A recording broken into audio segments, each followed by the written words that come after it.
What is the best health tip you think people don't know that you could help people get hip to?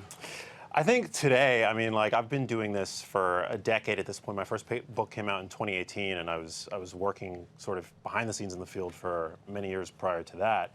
But I think today there's this allure of like complexity of 15-step morning routines and endless protocols, and it might give the illusion that health and achieving a better body composition is some esoteric mystery or some abstraction. And I think what a lot of people today lose sight of the fact of is that it's really about health comes down to the big levers. So it's like body composition.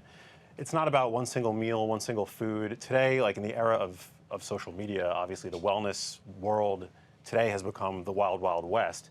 There's always an influencer out there fear-mongering a certain food or ingredient, and that's something that like I've seen change and evolve like over the years.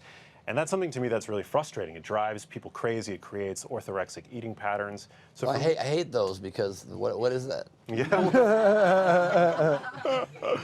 So, I mean, people have heard of eating disorders, and usually it's associated with like eating too little, right? But today, I mean, a lot of people get really anxious about making healthy choices to the point where it can interfere with life in a really non-productive and unhealthy way. So that's called orthorexia. And I'm not like a mental health expert professional in that regard, but I've seen it done where people get really anxious about making sure that their food is clean. And the problem with that is that the definition of clean depends on which influencer you're asking.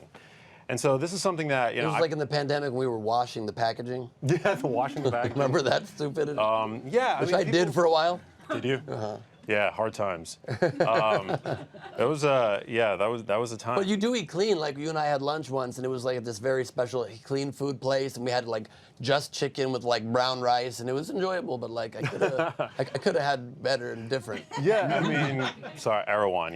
It's no, it's a problem. I mean, like I think that one of the reasons why my work has reached the audience that it has is that I feel like I have a very moderate and reasonable voice. Today, you'll find people that are either out there, as I mentioned, fear-mongering like every little thing, but then you have others that insist that like nothing matters and food is food and that it's all about calories at the end of the day. But the reality is that, yeah, today we've inherited an environment where overeating is the path of least resistance, but the foods that we're overeating tend to drive their own overconsumption. Today, most of the foods that people consume are what are called ultra-processed foods. So 60% of the calories that your average adult ingests today comes from what are essentially these packaged, processed, shelf-stable foods. And those foods, studies show, drive their own overconsumption by about 500 calories a day when that's all you give people. But today, you look through the aisles of the modern supermarket, almost 3/4 of the products are ultra-processed foods. The fresh foods tend to be around the perimeter, but that's not where people are shopping. And we're now gathering mounting data showing how these foods, when we overconsume them, I mean, obviously they're linked to obesity, but today many of us have problems with regards to blood sugar regulation. And, I got started in this field because my mom had dementia. She had a form of dementia called Lewy body dementia, which is akin to having Alzheimer's disease and Parkinson's disease at the same time. And you made an amazing documentary about it called Little Empty Boxes. Little Empty Boxes. Thank you. When I first got started in this field, nobody was talking about ultra-processed foods, let alone the connection, for example, between ultra-processed foods and neurodegenerative diseases like Alzheimer's disease. I mean, for eons, for millennia, the brain was thought to sit in this, sort of ivory tower above the body where it was kind of, impervious to what was going on. Unaffected by whatever you put in your body. Exactly. And so now we've got... That's what impervious means. There you go. So now we've got like all this data linking the choices that we're making, the foods that we're eating with all of these health outcomes. And interestingly, ultra-processed foods haven't been linked to one single positive health outcome, only negative tastiness. Stuff. Tastiness. Yeah, there you go. What about fucking happiness? Yeah, what about that? There you go. I had lunch with you and I wanted to kill myself, so that's the only other side. Well, that's the other thing is that, like, you're right. Like, it's soul food, you don't have, like, social media can drive people crazy because there's this like image of perfection that I think is often perpetuated, and it's not about one single meal, so you can enjoy the. So what's your cheat days? What do you cheat with? Man, like a good pizza or burger, smash burger. Like I'm obsessed with. We've got like LA, some of the best smash burgers in the country. That's true. I like a burger. The trend of smash burgers, you take a delicious, juicy burger and just get rid of all the juiciness. Just smash it, just like a little pancake.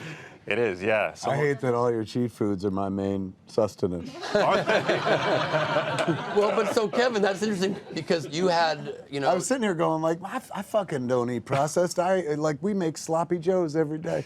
Do you really? Because you had a heart attack. I'm You a almost died. vegan though, so I make the sloppy joes out of Beyond Meat, and that shit's very processed. That's so, true yeah. also. So where do you land on that? Because you had a heart attack, you almost died. You I changed your life. went vegan. I've been a vegan for 8 years. Lost a ton of weight. I fucking Sorry, hate sorry. vegetables. Yeah, it sucks. It used to be happy, now I'm fucking vegan.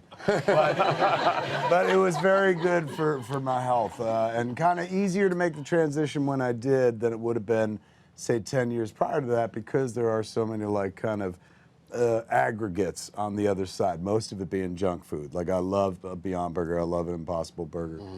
They make some easy fake chicken over on the vegan side and stuff. I'm about it. It's cool. Tofu's, soy protein's actually good. There's this misconception that soy protein is like feminizing. Clearly, it's not. So, Hold on to my moves and fucking move on from that subject. Yeah, is that true? That's not right, is No, it? You it's see not this right, no. set right there? Movies. Movies. Is wow. that, so that was propaganda? Somebody put out there? Yeah, I think that soy's taken a beating from the rise and prominence of like the plant-based food industry in general, Right. and milk alternatives and stuff like that.